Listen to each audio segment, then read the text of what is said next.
Genèse 41, 17 à 21.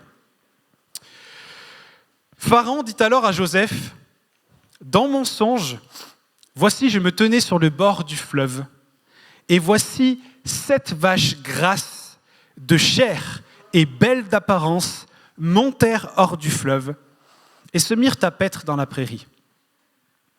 7 autres vaches montèrent derrière elles, et elles étaient maigres, et elles étaient fort laides d'apparence, et elles étaient décharnées. Je n'en avais point vu d'aussi laides dans tout le pays d'Égypte.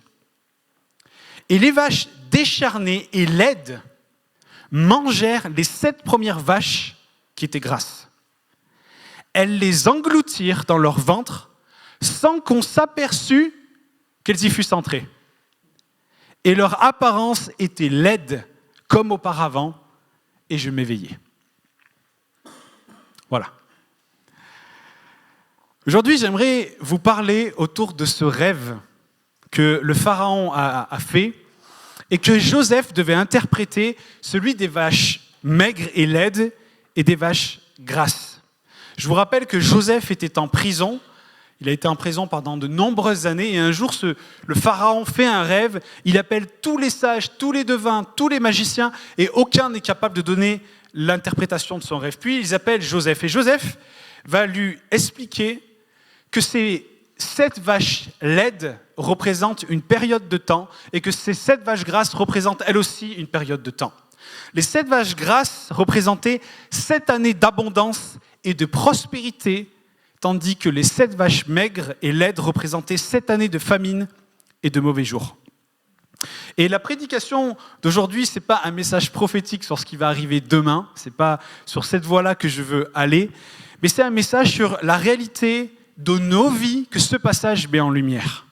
Parce que tous ici, nous avons connu, vous connaissez peut-être ou vous connaîtrez demain des périodes de grâce, des périodes de joie, des périodes d'abondance, mais aussi des périodes de difficulté et des périodes de complications. Mais ce que nous voyons d'extraordinaire dans ce rêve que le Pharaon a vu, c'est qu'il y a une sagesse qui en découle, qui est, à mon sens, extraordinaire. Très simple, mais extraordinaire. La parole de Dieu, elle est une parole puissante pour nous aider à tous surmonter. Moi, j'en suis convaincu. Elle a le pouvoir de nous aider à surmonter non seulement les bons moments, et surmonter les bons moments, ce n'est pas toujours très évident non plus, mais elle a aussi la capacité de nous aider à surmonter les difficultés les plus profondes de nos vies.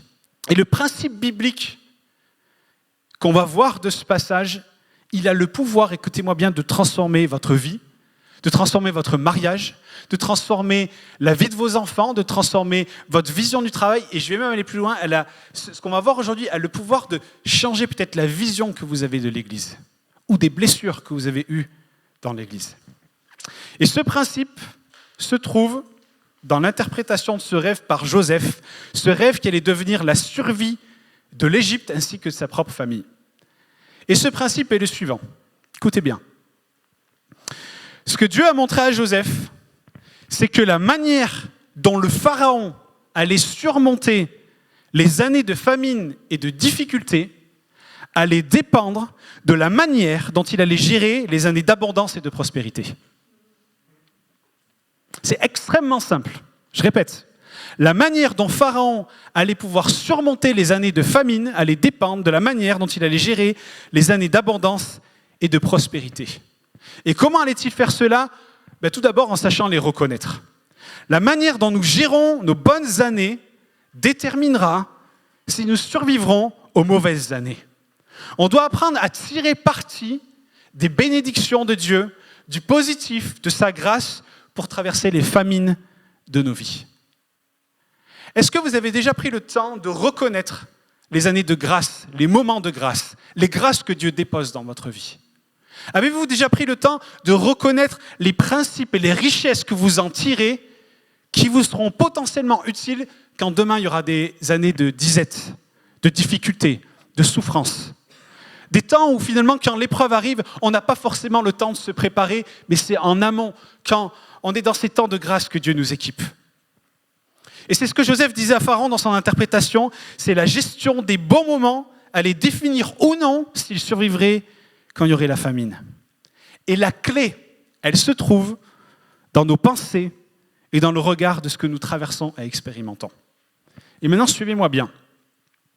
On voit dans ce rêve que les vaches maigres et laides, elles ont mangé, elles ont englouti les vaches qui étaient grasses. Le verset 21 nous dit, écoutez bien, elles les engloutirent dans leur ventre sans qu'on s'aperçût qu'elles y fussent entrées. En d'autres termes, et c'est le point clé de ce que je vais vous partager ce matin, c'est que si on ne fait pas attention, si on n'est pas au contrôle de nos pensées avec l'aide du Saint-Esprit, on peut très facilement laisser les mauvais moments dévorer les bons moments. Et très rapidement, en fait, on commence à adopter dans notre esprit un système de croyance en fait, qui va nous abattre. On a besoin que nos pensées, que notre entendement soit sanctifié par le Saint-Esprit afin de penser correctement, d'autant plus dans les mauvais jours. Parce que si on pense correctement, on agira correctement. La manière dont on pense, on ne réalise pas, mais à quel point ça va définir notre manière d'agir et d'être. Et tellement souvent, on voit le négatif. On voit les choses qui ne sont pas alignées avec la parole de Dieu dans notre vie. Ce qui nous agace, ce qui nous frustre dans notre couple, dans notre famille, dans notre église. Et en fait, on laisse le mauvais engloutir le bon, au point qu'on en oublie le bon. Et même pire que ça, c'est comme si le bon, en fait, n'existait plus ou même n'avait jamais existé. Parce que nos yeux, notre vision est focalisée sur ce qui ne va pas. Et c'est ce qu'on voit dans le verset 31, où Joseph annonçait que les années de famine, elles feraient disparaître même le souvenir de l'abondance. Regardez, cette famine qui suivra sera si forte qu'on ne s'apercevra plus de l'abondance dans le pays. C'est-à-dire que la famine qui allait venir serait tellement terrible, tellement difficile, tellement immense, que les gens allaient complètement oublier les 7 années d'abondance que Dieu avait données. Et bien parfois notre regard il est tellement focalisé sur ce qui ne va pas dans nos vies, ce qui n'est pas en adéquation avec ce qu'on avait prévu, avec des buts qu'on n'arrive pas à atteindre, qu'en fait on en oublie même ce qu'il y a de bon. On en oublie même ce qu'il y a de bon. Et alors ça fait quoi ? Ça fait de nous des gens qui nous plaignons. Et on gémit. Et on voit le négatif, sans arrêt.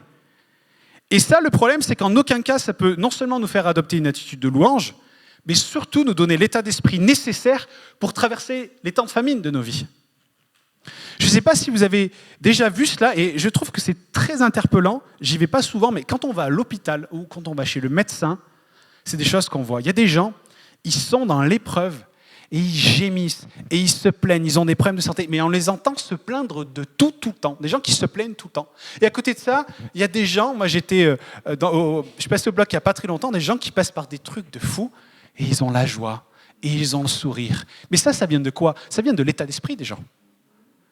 Et le problème, c'est que quand on passe par l'épreuve, par le feu, avec un état d'esprit qui est défaitiste, qui gémit, qui se plaint, mais comment voulez-vous qu'on puisse surmonter ces épreuves-là ? On a besoin de changer notre état d'esprit.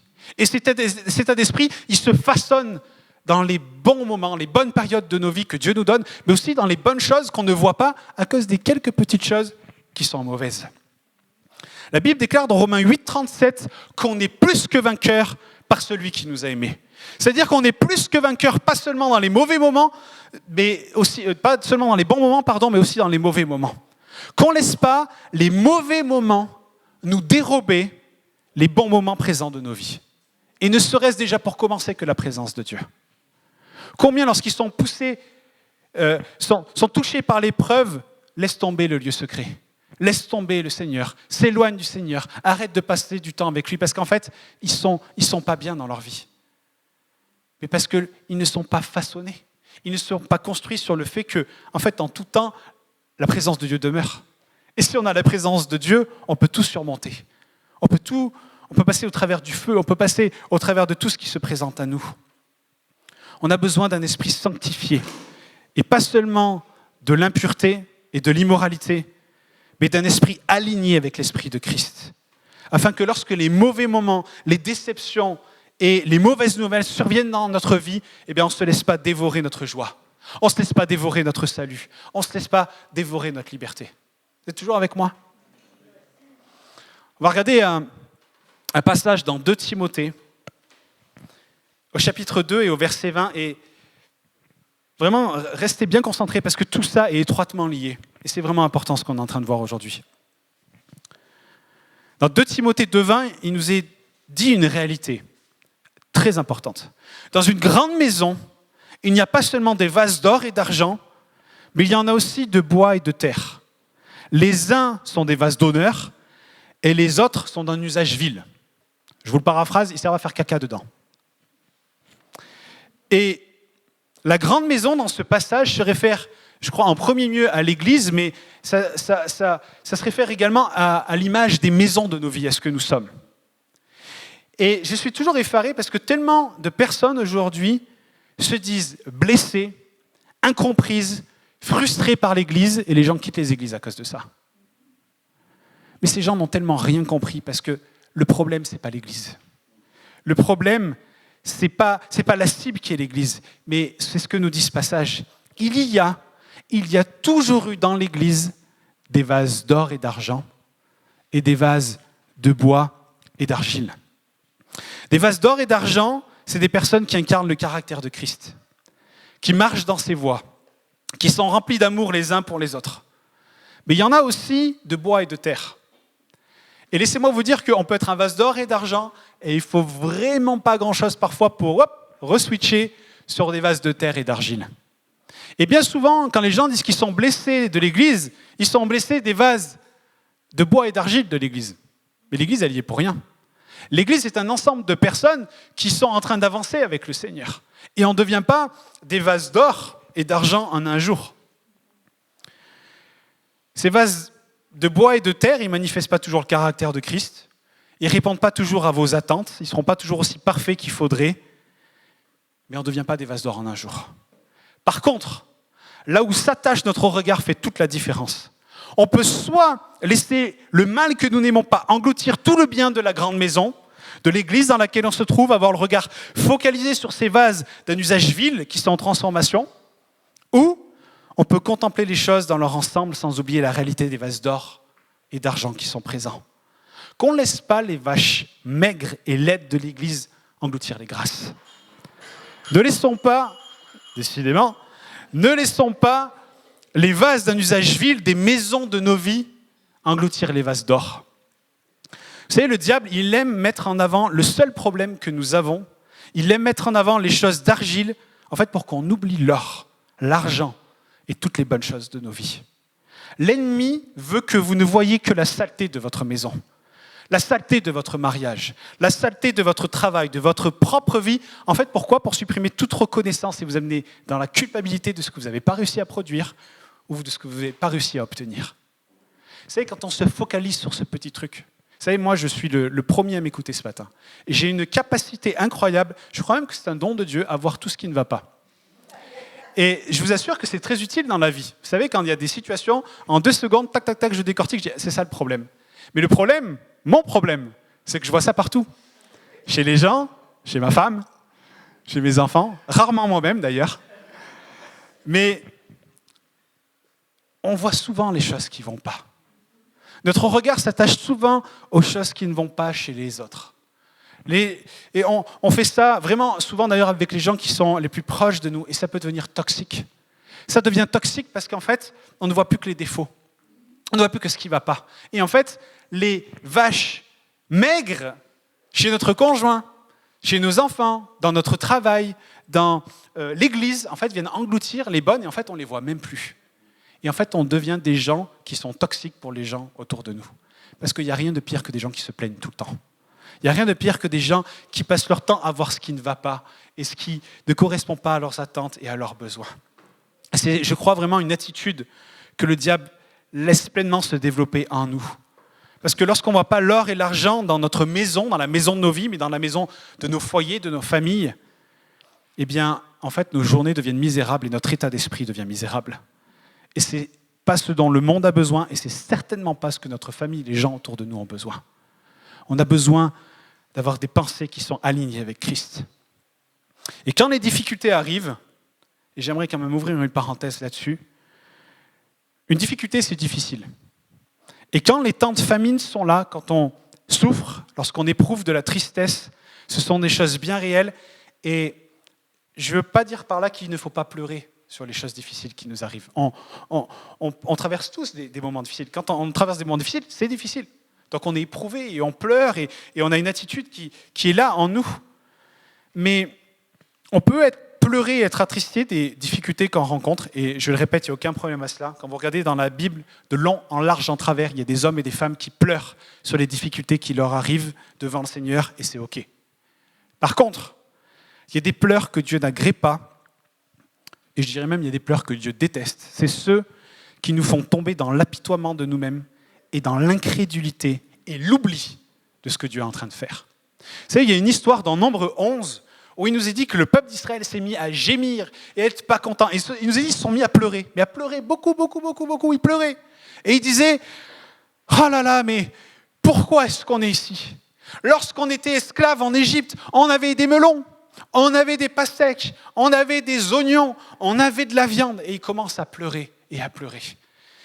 Et en fait, à ce moment-là, ils avaient perdu le regard sur la liberté que Dieu avait acquise pour eux, qui, je vous le rappelle, avec des choses extraordinaires qui sont passées, les 10 plaies d'Égypte, la puissance de Dieu qui s'est manifestée. Je crois que dans la Bible, il n'y a pas d'autres exemples où il y a autant la puissance de Dieu qui est manifestée, à part à la croix, j'ai envie de dire, pour une cause. Il a tout donné pour eux et ils sont là à la première difficulté. Non seulement ils oublient ce que Dieu a accompli, donc les vaches maigres, boum, elles disparaissent, mais en plus de ça, à cause d'un manque de diversité alimentaire.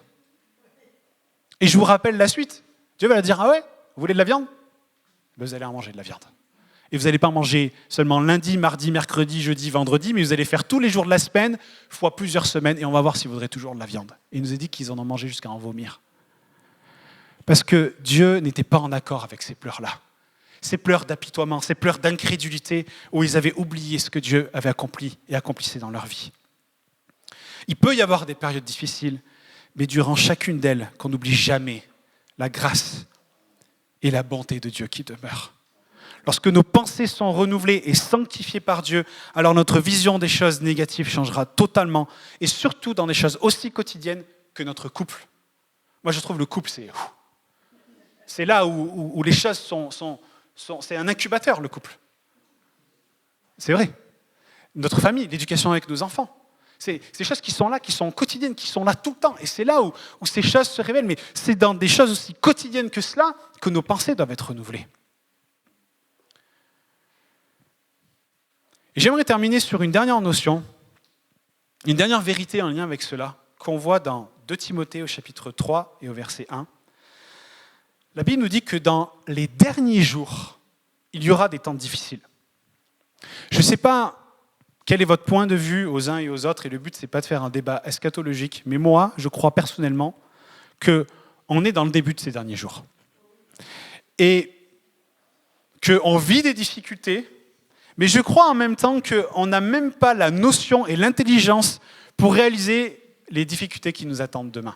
Je pense que vraiment, ce qui nous attend demain, on n'a encore aucune idée de ce qui nous attend.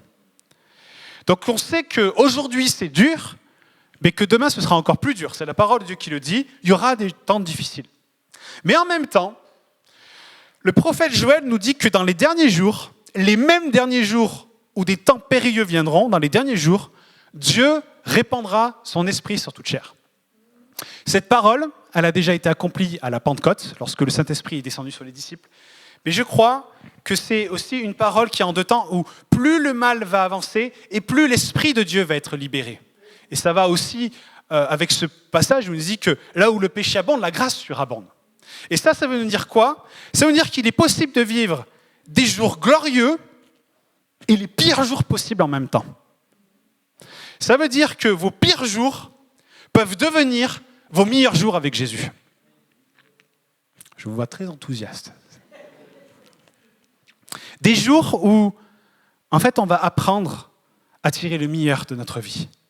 Des jours où le Seigneur va transformer nos cœurs, notre vision, nous apprendre à contempler ses bontés d'une manière nouvelle, nous apprendre à reconnaître ce qu'aujourd'hui, en fait, on ignore totalement même de ses bontés. Et Dieu, moi je l'ai expérimenté, a le pouvoir de prendre les pires jours et de les transformer en des bénédictions merveilleuses. Vous savez, dans ce passage que j'ai lu, la famine qui a frappé l'Égypte n'a pas empêché toute une nation de survivre. Mais quand vous lisez l'histoire, ça va même encore plus loin que ça. Je dis qu'au bout d'un moment, La famille de Joseph qui avait voulu tuer Joseph parce qu'ils avaient faim, ils sont venus en Égypte. Et à ce moment-là, non seulement la famille de Joseph a survécu, mais en plus de cela, Joseph a vécu une réconciliation avec sa famille. C'est-à-dire qu'au sein même de l'épreuve, au sein même de la difficulté la plus profonde, Dieu va pouvoir faire naître dans votre vie des choses que vous n'avez même pas idée. C'est sûr à 300% que Joseph n'avait aucune idée que sa famille allait venir. Et qu'en plus de cela, il allait les voir et qu'en plus de cela, il allait être réconcilié avec eux. Mais ce que nous avons à faire, c'est d'essayer de stopper, d'être rongé par notre regard négatif des circonstances qui avalent, qui dévorent et qui détruisent les bontés de Dieu dans notre vie. Il nous est dit dans Philippiens 4:8, « Au reste, frères », ce passage est incroyable, « que tout ce qui est vrai, que tout ce qui est honorable, tout ce qui est juste, tout ce qui est pur, tout ce qui est aimable, tout ce qui mérite l'approbation, ce qui est vertueux et digne de louange, soit l'objet de vos pensées. » J'ouvre une rapide parenthèse. Moi, il y a parfois des gens qui viennent me voir en disant « mais j'ai telle décision à prendre, c'est compliqué, je ne sais pas comment faire. J'ai ça qui arrive, et je ne sais pas si ça vient de Dieu ou pas. » Vous prenez ce verset, vous avez le filtre de j'ai envie de dire, quel est le mot que je cherche, de discernement qui vous est donné là. Si ça ne rentre pas, si vos pensées ou ce que Dieu vous a donné ne rentre pas déjà là-dedans, vous pouvez le prendre et le jeter à la poubelle. Mais on a dans ce verset l'objectif de ce que doivent être nos pensées. Qu'on loue le Seigneur, qu'on sanctifie nos pensées avec la parole de Dieu et qu'on ne laisse pas l'ennemi nous pousser à maximiser le mal et à minimiser le bien. Ces vaches maigres, ces vaches d'un usage vil, ça peut être aussi une personne, ça peut être une offense, ça peut être une blessure qui vous consume et qui vous empêche de profiter de la vie. Ça peut être un accident, ça peut être un divorce difficile, un trauma. Mais ce matin, moi, j'aimerais vraiment vous dire qu'il est temps de lâcher prise. De lâcher prise de ces choses au travers du pardon. Ne laissez pas le mal consumer le bien. On est à l'aube d'une nouvelle année et je suis persuadé que la manière dont nous allons aborder les situations qui vont s'ouvrir à nous vont complètement changer l'issue de cette année. J'ai vraiment reçu ce message sur mon cœur, c'est qu'il faut qu'on adopte la méthode de pensée de Christ et qu'on arrête de penser vache maigre et qu'on arrête de se comporter comme des vaches maigres qui engloutissent toutes les bonnes choses que Dieu nous donne. Ces vaches maigres, ces vases d'un usage vil n'ont pas leur place. Et n'ayons aucun doute que Satan veut qu'on reste figé et qu'on ne l'a jamais prise sur ce qui nous consume, sur ce qui nous frustre, sur ce qui nous agace, afin de nous faire passer à côté des bontés de Dieu. Ça, c'est une ruse de la part de l'ennemi. Et ce n'est pas la voie du Saint-Esprit. Si aujourd'hui, ce que je suis en train de vous dire, ça fait écho, et on va prier ensemble pour cela, mais qu'on dise simplement à Dieu aujourd'hui, Seigneur, je veux que tu changes mon regard. Je veux que tu changes mon cœur. Je veux que tu me changes, Seigneur, parce que j'en peux plus de vivre ainsi. Moi, je vous dis, je vis ces choses, c'est pénible de vivre ainsi. Hein. C'est pénible de voir toujours ce qui va mal. C'est pénible d'être accablé sans arrêt par le négatif. J'en peux plus et j'ai besoin de toi pour que tu changes mon regard sur la vie de mon conjoint, sur mon couple, sur mon mariage, sur mes enfants, sur ma situation. Qu'on arrête de se faire voler et engloutir les bonnes choses que Dieu nous donne. Et aujourd'hui, c'est une opportunité pour vous, pour nous, d'ouvrir la porte au Seigneur et le laisser entrer pour qu'il change notre manière de penser et de voir les choses. Parce que j'aimerais terminer sur une dernière, j'ai envie de dire banalité, mais qui est tellement vraie. Il y aura toujours des vaches maigres dans votre vie. Mais il y aura toujours des vaches grasses. Et j'aimerais vous en donner une dernière vache grasse à laquelle vous pouvez vous rattacher. À un moment donné, les disciples sont venus auprès de Jésus, ils venaient de chasser des démons, les gens ont été libérés, des gens étaient guéris. Et ils sont venus à Jésus tout enthousiastes en disant « Mais les démons nous sont soumis, c'est incroyable, tu aurais vu ça Jésus ?» Et Jésus va leur dire ceci, « Ne vous réjouissez pas de ce que les esprits vous sont soumis, mais réjouissez-vous de ce que vos noms sont inscrits dans les cieux. » Si vous avez cru en Jésus-Christ, si vous avez cru dans l'œuvre de la croix, imaginez votre prénom et la plume de Dieu qu'il écrit sur son livre de vie. Vous savez, ce livre de vie, c'est le portail entre deux bifurcations. Une qui mène à l'enfer et une qui mène à l'éternité avec le Seigneur. Quand on réfléchit à tout ce qui peut nous arriver ici-bas, face à l'éternité avec notre Dieu, Jésus nous invite en tout cas à nous en réjouir. Et quand vous serez au fond du seau, et que vous ne verrez que des vaches maigres autour de vous, rappelez-vous qu'il y a une vache grasse, et elle est grasse, elle est belle. C'est que vos noms sont inscrits dans le livre de vie, et nous appartenons à Jésus-Christ. Mais il y a toujours des vaches grasses, et il y aura toujours des vaches maigres. Mais ce n'est pas aux vaches maigres de manger les grasses, c'est l'inverse. Amen.